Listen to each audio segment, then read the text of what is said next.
ছলনাময়ী চিনুন, এই 4 লক্ষণে বলে গিয়েছেন স্বয়ং চাণক্য।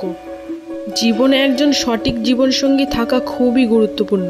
একজন ভালো সঙ্গী জীবনকে সহজ ও মসৃণ করে তুলতে পারে, কিন্তু একজন খারাপ সঙ্গীর সঙ্গে জীবনযাপন করা অনেক কঠিন হতে পারে। একজন ভালো জীবনসঙ্গী খুঁজে বের করা অবশ্যই খুব কঠিন। এমনকি সবচেয়ে বুদ্ধিমান লোকেরাও এতে পরাজিত হয়।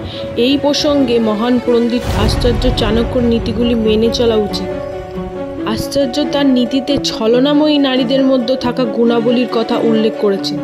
যে কোনো সম্পর্ককে সঠিকভাবে পরিচালনা করতে হলে তাতে ত্যাগের মনোভাব থাকা খুবই জরুরি।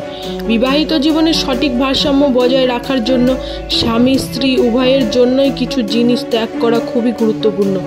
সময়ের সঙ্গে সঙ্গে কখনো কখনো আপনাকে রাগ, পছন্দ অপছন্দ এবং আরও অনেক কিছু ত্যাগ করে মানিয়ে নিতে হয়।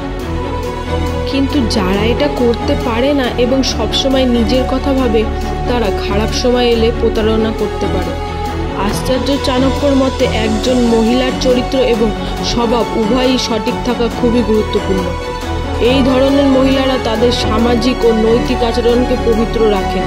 আচার্য তার নীতিতে তাদেরকে সম্মানিত বলে বর্ণনা করেছেন। আচার্যের মতে যেসব নারী চরিত্রহীন তারা কেবল তাদের স্বামীকে নয়, বরং পুরো পরিবারের ধ্বংসের কারণ হয়।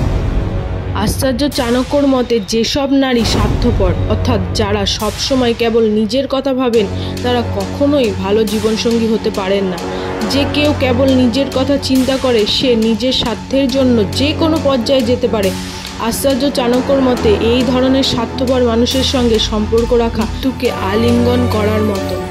অতএব এমন একজন নারীকে জীবনসঙ্গী হিসাবে বেছে নেওয়া উচিত, যিনি সর্বদা বুদ্ধিমতী এবং অন্যদের অনুভূতিকে সম্মান করে। আচার্য চাণক্যর মতে গুণাবলী নেই এমন মহিলাদের সঙ্গে দীর্ঘ সম্পর্ক বজায় রাখা অর্থহীন। একজন ভালো এবং প্রতিভাবান নারী পুরো পরিবার এবং বংশের জন্য গৌরব বয়ে আনে, কিন্তু গুণাবলীহীন নারীর সঙ্গ আপনার পরিবারকে ধ্বংস করতে পারে। আচার্যের মতে এমন মহিলার সঙ্গে সঙ্গ রাখা উচিত নয়, কারণ সময় অনুযায়ী সে যে কোনো সময় আপনার সঙ্গে বিশ্বাসঘাতকতা করতে পারে।